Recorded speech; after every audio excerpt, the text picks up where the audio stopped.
Hello बच्चों, कैसे हो? उम्मीद है आप स्वस्थ होंगे, मस्त होंगे और अपनी पढ़ाई कर रहे होंगे। आज हम पढ़ने वाले हैं भूगोल का चौथा पाठ बाह्य प्रक्रियाएं भाग 2। भाग 1 में हमने पढ़ा कि खनन कार्य के कारण मुख्यतः भूपटल का क्षरण होता है। जो जलोढ़ मिट्टी का निर्माण होता है उसे कारक बहाकर ले जाते हैं। अब ये कारक मुख्यतः कौन कौन से हैं जो इस पाठ में हम पढ़ने वाले हैं? कारकों के अपक्षरण, वहन एवं निक्षेपण कार्य। खनन के द्वारा जो प्रक्रिया होती है, जो भूपटल का निर्माण होता है, उनमें इन कारकों की वजह से लगातार परिवर्तन होते रहते हैं। नए नए भूरूपों का निर्माण होता है, नए नए भूरूपों की निर्मित होती है और भूपृष्ठ लगातार क्या होता जाता है? परिवर्तित होता जाता है। तो जो भूपटल या भूपृष्ठ पर परिवर्तन आते हैं उनमें कारकों का क्या योगदान है, ये हम इस पाठ में पढ़ने वाले हैं। तो हम इस पाठ में मुख्यतः जिन कारकों के बारे में पढ़ने वाले हैं वे है नदी। नदी मतलब बहता हुआ पानी, नदी के कार्य और भूरूप, नदी के खनन, वहन तथा निक्षेपण कार्य एवं भूरूप। इसी प्रकार हिमानी के कार्य और भूरूप, पवन के कार्य और भूरूप, समुद्री लहरों के कार्य और भूरूप में इनसे क्या परिवर्तन होते हैं, भूजल के द्वारा भूजल का क्या कार्य है और इनके द्वारा भूरूपों में किस प्रकार परिवर्तन आते हैं, ये हम पढ़ने वाले हैं। ये जितने भी कारक हैं, ये वहन, अपक्षरण एवं निक्षेपण का कार्य करते हैं। तो आइए हम पाठ पढ़ते हैं और इन कारकों के कार्य और भूरूपों के बारे में जानकारी प्राप्त करते हैं। बाह्य प्रक्रिया भाग 2। खनन अपक्षरण कार्य के कारण मुख्यतः भूपटल का क्षरण होता है। हमने इसका अध्ययन पिछले पाठ में किया है। खनन कार्य से बनी जलोढ़ मिट्टी कारकों द्वारा बहाकर ली जाती है। कारक की गति मंद होने पर उसका निक्षेपण होता है। अब ये कारक कौन कौन से हैं? बहता हुआ जल, नदी का, हिमानी, पवन, सागर की लहरें और भूजल, ये कारक हैं जो अपक्षरण, वहन और निक्षेपण का कार्य करते हैं। इन कारकों के कारण भूपटल में निरंतर परिवर्तन होते हैं और नए नए भूरूप तैयार होते हैं। इस प्रकरण में से कुछ भूरूपों की जानकारी हम यहाँ प्राप्त करेंगे। जब बारिश होती है तो क्या होता है? जगह जगह पानी इकट्ठा होता है, तो एक छोटा सा ताल जैसा बनता है ना? और फिर कहीं पर ज़्यादा पानी इकट्ठा होता है तो वो नाला बनता है और ऐसे ही 8-10 नाले आपस में मिलते हैं और जहाँ पर पानी बहुत ज़्यादा बहाव में रहता है वहाँ पर क्या बन जाती है? नदी बन जाती है। प्राकृतिक रूप से संचित हुआ पानी का बहाव गुरुत्वीय बल के प्रवाह के कारण भूपृष्ठ पर ढलान की दिशा में बहता है और स्वयं अपना मार्ग बनाता है। हमें पता है कि गुरुत्वाकर्षण बल के कारण चीज़ें नीचे की ओर क्या होती हैं? आकर्षित होती हैं। तो पानी का जो बहाव रहता है वह भूपृष्ठ पर किस दिशा में बहता है? ढलान की दिशा में बहता है और अपना मार्ग स्वयं बनाता है। ऐसे अनेक जल प्रवाह एकत्रित आने पर नदी की निर्मित होती है। ठीक है।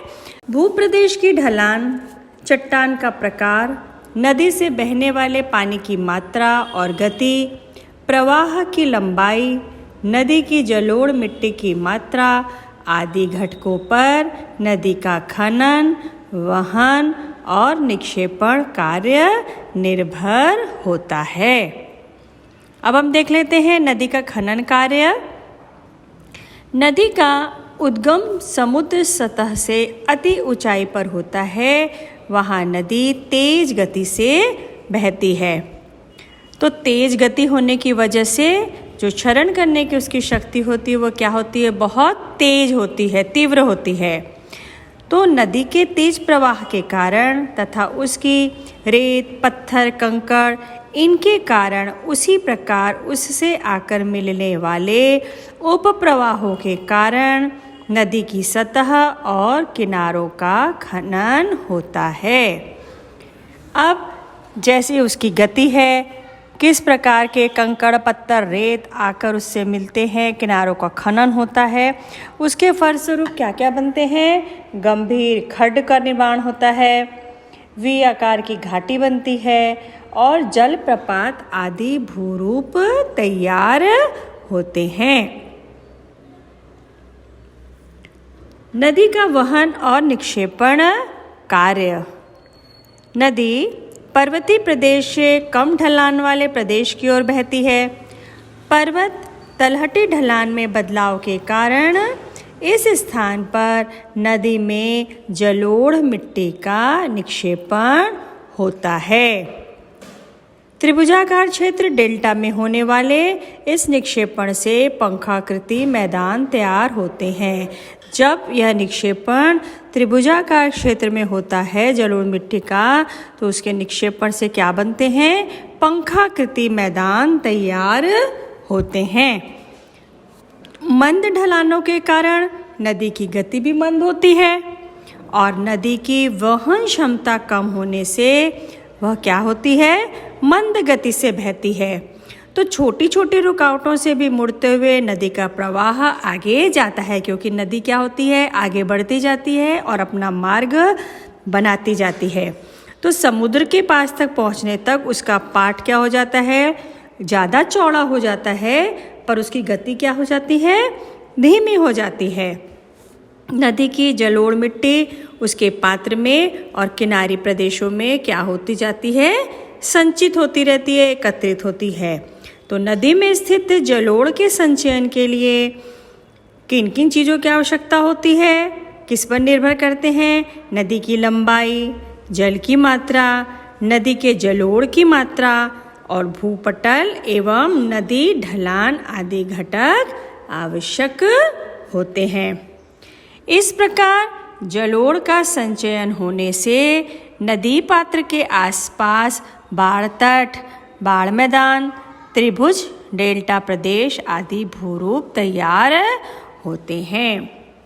तो नदी का वहन और निक्षेपण कार्य में हमने क्या देखा कि पर्वत की तलहटी में नदी की गति मंद होती है। वहाँ नदी जलोढ़ मिट्टी का क्या करती है? निक्षेपण करती है। पंखाकृति मैदानों का वहाँ पर निर्माण होता है। नदी की जलोढ़ मिट्टी उसके पात्र और किनारों के प्रदेश में जमा होती रहती है और नदी के पात्र के आसपास बाढ़ तट, बाढ़ मैदान और मुहाने के भाग में त्रिभुज, डेल्टा प्रदेश आदि भूरूप निर्मित होते हैं। अभी कुछ चित्र देखिए, आपको समझ में आ जाएगा कि किस प्रकार के आकृतियाँ तैयार होती हैं। अगला हमारा है हिमानी के कार्य एवं भूरूप। अभी हिमानी क्या होती है? जिस प्रदेश का तापमान द्रवणांक बिंदु से कम होता है, ऐसे प्रदेश में हिमपात के रूप में वर्षा होती है। वहाँ ऐसे एकदम से बारिश पानी के रूप में नहीं होती है, वहाँ कैसी होती है? हिमपात के रूप में वर्षा होती है। हिमपात वर्षा के कारण भूपटल पर हिम परत तैयार होती है। हिम मतलब बर्फ। हिम के अति भार से हिम परत भूपटल की ढलान से क्या होने लगती है? फिसलने लगती है।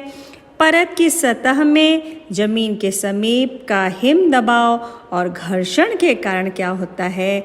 पिघलने लगता है और हिमानी अत्यंत धीमी गति से ढलान की दिशा में सरकने लगती है।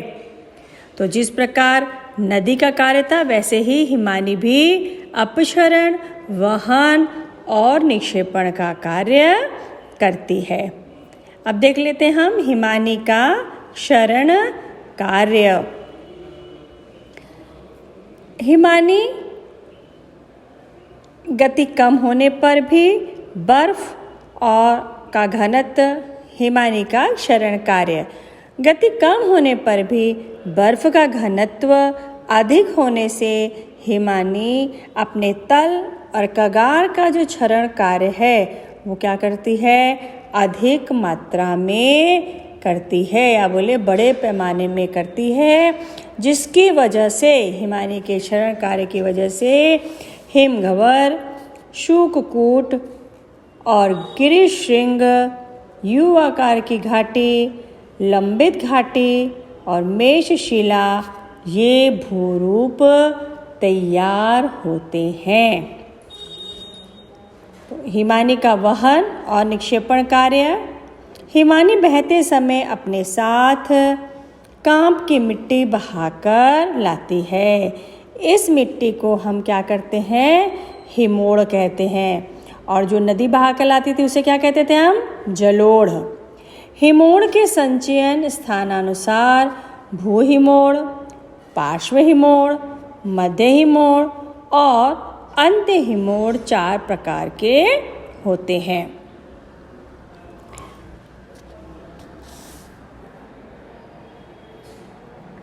हिम नदी के निक्षेपण प्रक्रिया से हिमोड़गिरी और हिमोड़ कटक जैसे भूरूप तैयार होते हैं।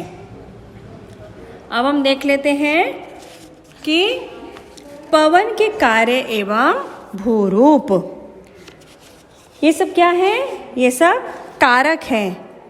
ठीक है, हवा की हलचल को पवन कहते हैं। आपने पहले इसका अध्ययन किया है, और ये पवन गैस रूपी वाह्य कारक हैं। पवन के क्षरण, वहन और निक्षेपण, पवन के क्षरण, वहन और निक्षेपण कार्य मुख्यतः मरुस्थलीय एवं कम वर्षा के क्षेत्र में अधिक प्रभावशाली होते हैं। इन प्रदेशों में भौतिक अपक्षय अधिक मात्रा में होने से चट्टानों का चूरा एवं अधिक प्रमाण में रेत फैली होती है।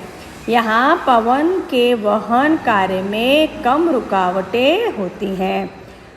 पवन के साथ रेत कणों का वहन होता है, मतलब इधर से उधर तक पवन पहुँचाने का कार्य करता है। रेत के कण अति दूर तक बहा ले जाते हैं। कौन? पवन। जिस स्थान पर पवन की गति कम होती है ऐसे स्थान पर रेत का निक्षेपण होता है। इस प्रकार पवन भी क्या करता है, क्षरण, वहन और निक्षेपण का कार्य करता है। अब देखते हैं पवन का क्षरण कार्य।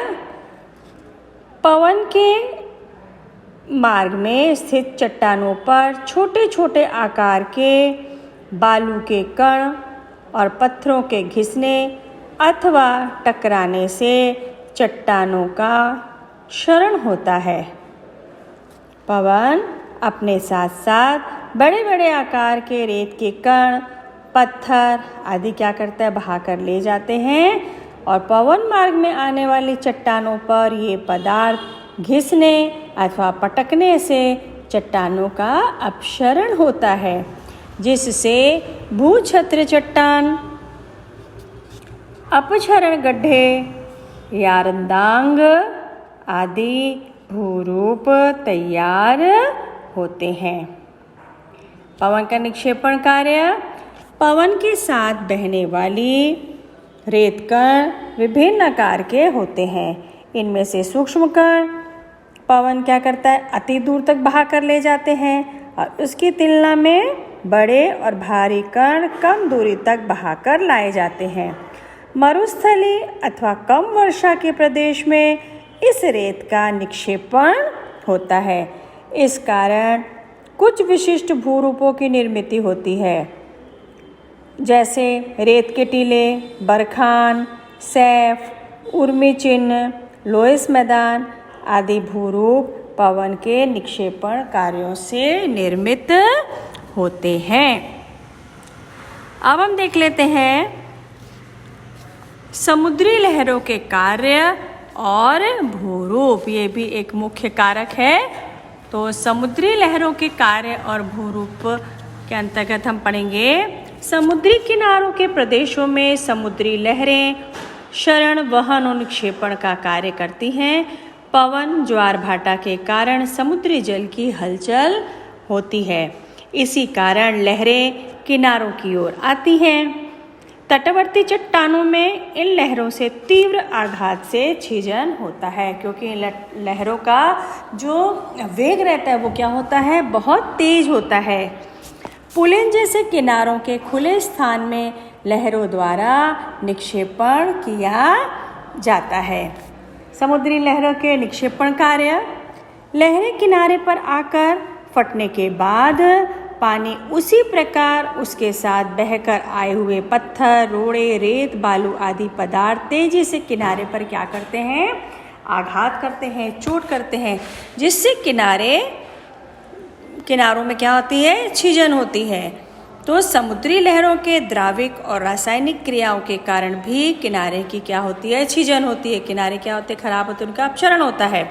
समुद्री लहरों के इस क्षरण कार्य से तरंग घर्षित मंच, समुद्री कंदरा, समुद्री कगार, समुद्री कमान, समुद्री स्तंभ आदि भूरूप निर्मित होते हैं। अब हम देख लेते हैं समुद्री लहरों के निक्षेपण कार्य। किनारों की छीजन होने से अलग हुए पदार्थ समुद्री तल में क्या होते जाते हैं, संचित होते हैं। ज्वार भाटा के कारण इन पदार्थों की किनारों की ओर तथा वापस समुद्र की ओर हलचल शुरू रहती है। इस कारण ये पदार्थ एक दूसरे से क्या करते हैं, टकराते हैं। टकरा कर ये छोटे होते हैं। ऐसे पदार्थों का निक्षेपण लहरों के कम प्रभाव वाले तटीय क्षेत्र में होता है। समुद्री लहरों के इस निक्षेपण कार्य द्वारा पुलिन, बालू का भित्ति, खार कच्छ, लगून आदि भूरूप निर्मित होते हैं। तो अब हम आखिर देख लेते हैं भूजल का कार्य और भूरूप।